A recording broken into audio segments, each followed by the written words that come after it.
So I know this is a little late since it's already gone down, but I want to talk about this Virginia governor race and what, kind of what it says about the temperature of politics in America, especially, with the blue collar kind of person out there. Maybe that independent voter that's blue collar, just like me. Maybe they're Democrat, maybe they're independent, maybe they're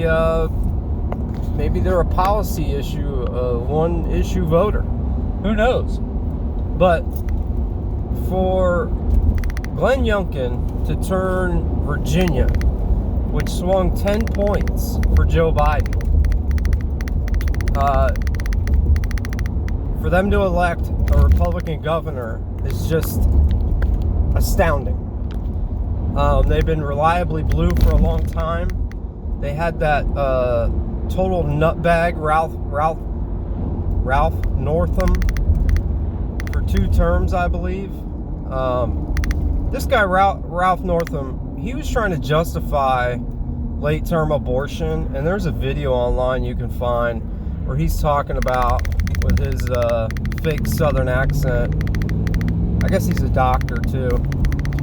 Oh well, we just have the woman deliver the baby, and we keep the baby comfortable, and then we have a conversation with the mother about what to do next. Meaning that the baby could be born, and they go in there and suffocate the baby because the woman wanted an abortion. That is unbelievable. And this Ralph Northam was trying to justify it on some TV program. I don't know if that was before or after he got reelected, but if that was before his reelection and people still voted for him, you are a maniac to vote for somebody that would say something like that. Sorry, this is rattling. Anyways, so we moved to Glenn Youngkin, and he's running against Terry McAuliffe, another swamp creature who used to be the governor of Virginia. Virginia, they got a lot of national press, not only because of the significance of their governor race, but in that Loudoun County, the school board is having all those issues with trying to push their transgender issues, and they hid an incident in which a high school girl was raped in a high school bathroom by a boy in a skirt. Now, apparently, the boy in the skirt and the girl that he raped had a previous relationship, and the girl wanted nothing to do with him. And he forced herself on him in that bathroom. And these politicians want to push for these kids to be able to use the same bathroom. It's crazy. Apparently, the kid in the skirt, the boy in the skirt, had another incident at another school that they sent him to after he did this with this girl. So the Loudoun County School Board, they hide the sexual assault case because it would obviously get in the way of their agenda of promoting transgenderism in high school, and they got caught on it. The father showed up to the school board meeting, and he says, "Hey, listen, I'm not here to cause trouble, but I'm extremely irate that you are still trying to push this stuff when you know that a girl in this school, my daughter, was sexually assaulted by a boy dressed up like a girl in the bathroom." So, of course, the local police tackle the guy, and I don't know if they arrested him, but they at least kicked him out. Now, the way Virginia is set up, it's basically that Alexandria area around Washington, D.C. I'm sure there's another county or city up there in Virginia, too, where you have all these bedroom communities, basically, of D.C., and it's all liberal up there, and it's a population center because a lot of people work in D.C., and they live in Virginia. It's right across the river there. So that very northern corner that has a high population is dictating what happens to the rest of the state. 90% of the state is rural, blue collar people.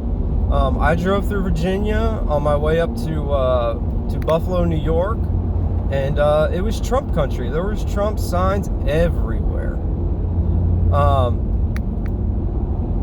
But that northeastern portion of Virginia, the Alexandria area, dominated the politics for that entire state. Well, finally, they were able to flip enough independents or possibly Democrats to get in there and vote for this Glenn Youngkin. And I don't know how this Glenn Youngkin's going to do. He seems a little, I don't know. He seems a little buttoned up for me. He seems a little establishment neocon-ish.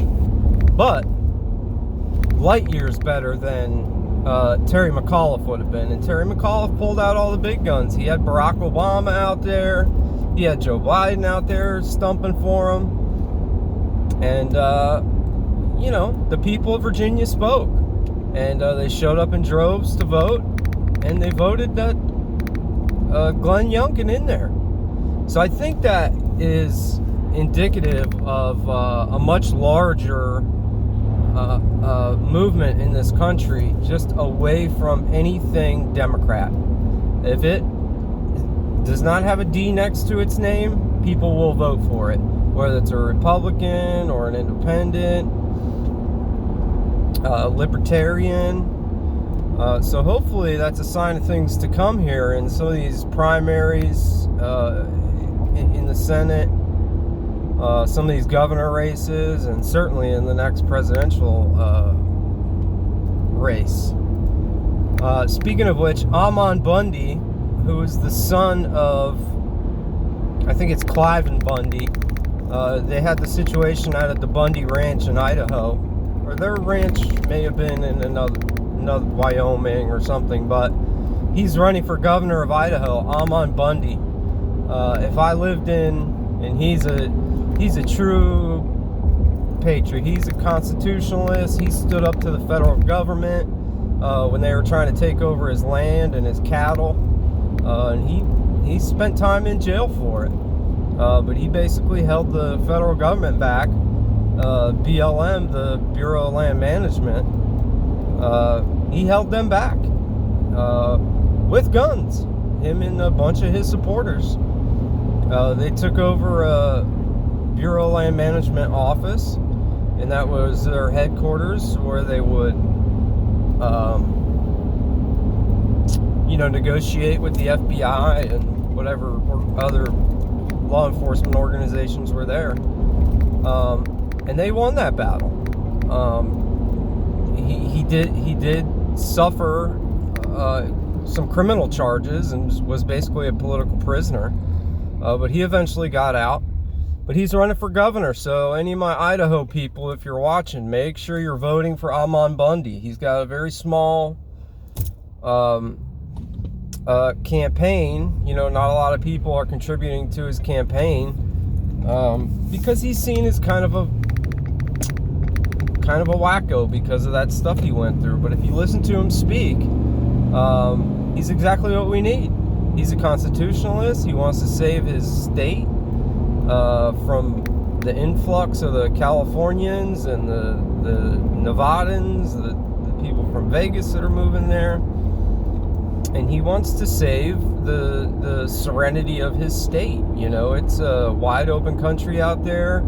People are very serious about their individual liberties, strong gun rights.